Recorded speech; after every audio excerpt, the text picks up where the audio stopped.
truly been able to get in shape. Getting in shape isn't just like the workout shit. It's also the mental shit, right? That you have to deal with when it comes to like, getting in shape, because that goes into your decision making, how you feel, how you act, how you operate.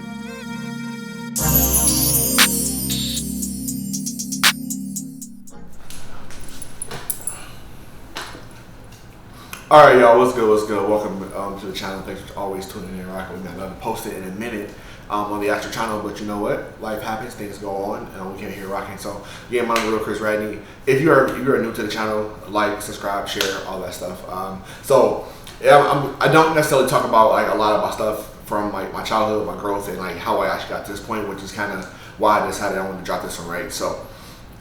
I'm a trainer, so I've been a trainer since 2000, officially since 2017. I went like full-time training, out the blue, and kind of how that situation happened was because I was working at Verizon Wireless as a lead, working at home, right? So it's a team lead, so essentially like a supervisor, like a system manager, supervisor position without the supervisor pay, right? I made decent money, but I was at home.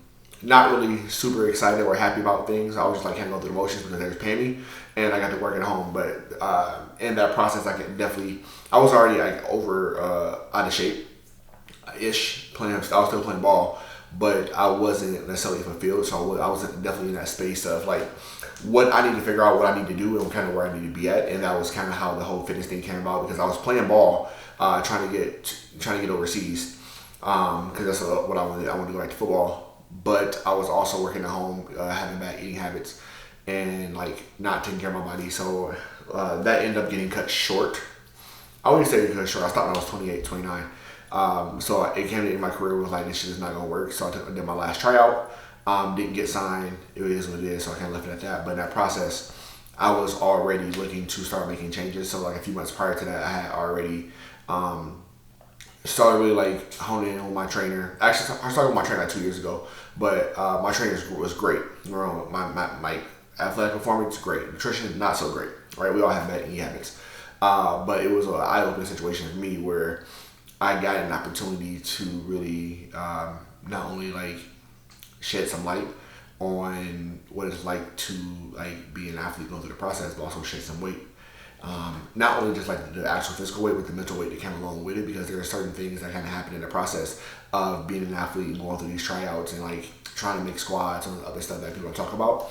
And my situation wasn't as strange as everybody else's, because I wasn't like taking it because I wasn't like super dedicated to I was dedicated to getting signed, but it was like my last 2 years I really like took it super serious. Because I found out I had a shot, but it was stuff I laid up prior to that, and things that kind of shaped me to becoming a trainer and how I got in this space that I am now. I left training. I left to go full-time training in 2017 after leaving Verizon. I was there for almost 4 years. I was like 6 months away from my 4-year mark, and it was just one of them things for me. I was like, this shit isn't actually worth it for me. I would do wish I would have stayed like another 90 days, because I would get my entire bonus, but. But neither here nor there. It was just one of those things where like it has to be something more, right?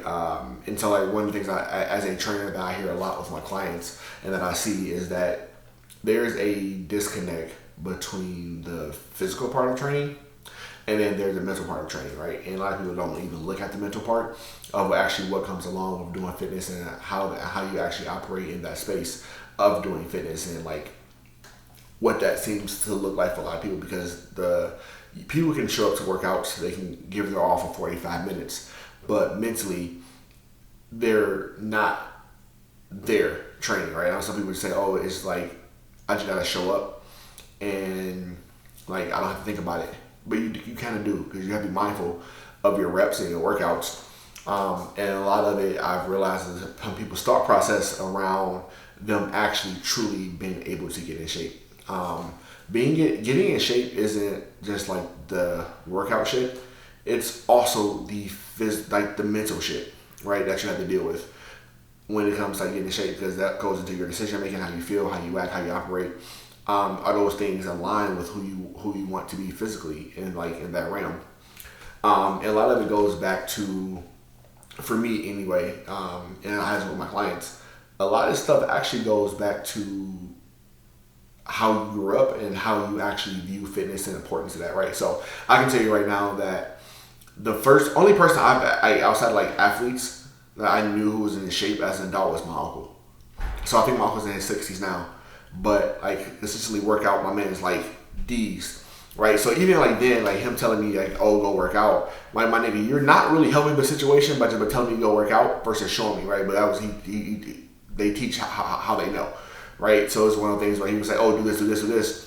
And sometimes he would show me how to do things, but it was also like the mental aspect wasn't really clicking with me on the whole like fitness and like pushing hard. Because honestly, like if I would have had like that mental aspect or had somebody consistently there with me growing up and cannot really necessarily just tell me what to do, but actually like mentor and guiding me into working out consistently, like all through high school and through college. Through college, where I had that, but in high school, it wasn't. In middle school, wasn't really existent, right? So, the mental and physical disconnect between like fitness and you actually getting the result that you actually truly want, because some people will settle for a result.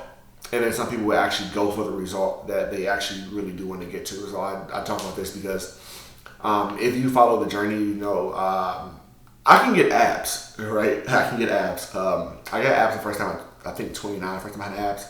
And I had them for like a solid, like a few months of me actually having abs consistently.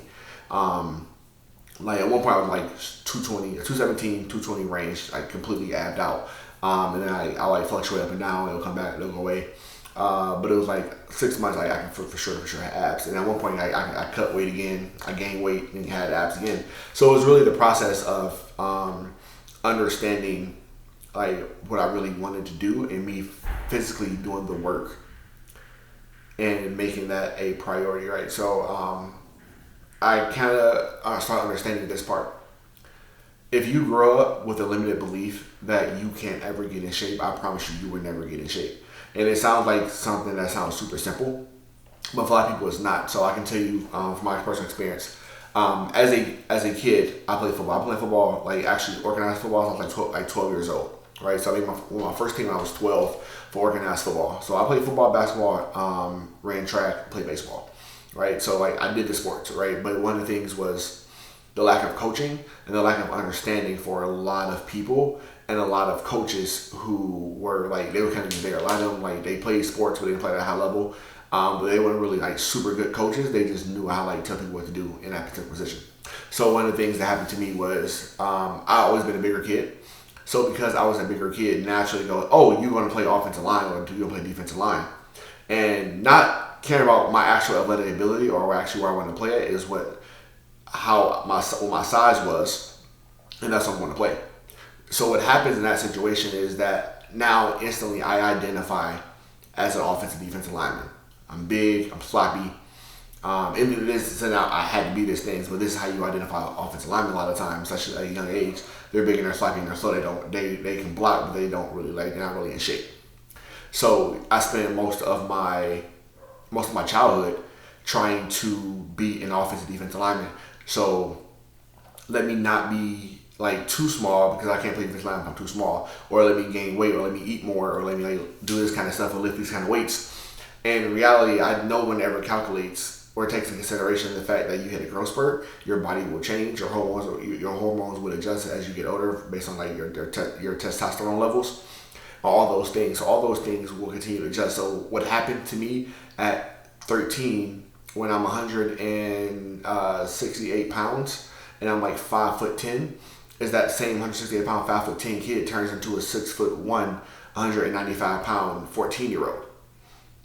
And that's literally night and day because I go from being like short, like not short, but like medium height and chubby, to being lean and tall, but I still play offensive line because that's where they put me at. And so then when I go into my next project or my next school or my next team, it's like, what do you play? Oh, I play defensive tackle. I don't play defensive tackle. That's what they put me at. That's how I identify myself. So for long periods of time, get me wrong, I'm grateful that I did it because that also gave me the opportunity to get a full ride scholarship to Eastern Michigan to play defensive tackle and then move to offensive line before I left. But the identity of being a defensive lineman is what stuck with me, and then that stuck with me all through high school, all through college, even like playing basketball, trying to be 210 pounds to play defensive line. and then leaning out to play power forward in basketball, like that is a big weight adjustment for a teenager to constantly have to do that over and over and over again. If you're a wrestler, you more likely understand exactly what I'm talking about. Like you go through these up and down moments where you're not really sure exactly what's going on with your weight and exactly what that looks like. So you're in this real weird space. So again, identifying in that space of I only am able to do this. So when you grow up in a situation where, oh, nobody in my family is in shape, nobody in my family has abs, nobody in my family eats healthy, to you in your head, only thing you can do is not eat healthy, or you can only eat like shit, or you can only like make that minimum effort of being in shape, because no one else in your family does it. So you, at some point, you have to kind of create that space for yourself where it's like, hey, you know what? I want to be in shape. I want to do this. I want to do that. What does that look like? What work do I have to do? Because if you constantly play around in that space of like nobody else does it in my family, then you're not going to get in shape. So I have clients right now who like swear to God they cannot get abs. And it's like you talk to them about like why they feel that way, because my mom never worked out, or my dad, or like genetically. No, like genetically, most of us can get abs. Some of us can't. But if you actually like do the hard work and do the dieting and do the changes, like, and actually change your mindset around working out, like the physical part is going to be easy because you show up and actually put the work in. The mental part is where you need help, because the mental part is actually what's going to tell you, like it's going to adjust with your eating habits and how you feel and how you wake up and how you view your actual progress, right? So I say all that to say, working out is cool, getting in shape is cool, but if you don't work in your mindset, you just you're going to end up being like an unhappy in shape motherfucker, and that's something that you actually do not want to do. So make the necessary adjustments, figure out what you need to do, and figure out how you can make yourself better mentally to ensure that what you are trying to get on the outside is matching what's up in here, because the abs are going to be great when you get them, but if you don't change the mindset up here to keep them, it won't work out, and that works with anything. But thank y'all for tuning in again. Like, share, subscribe, rock with me. Y'all have a good rest of your day.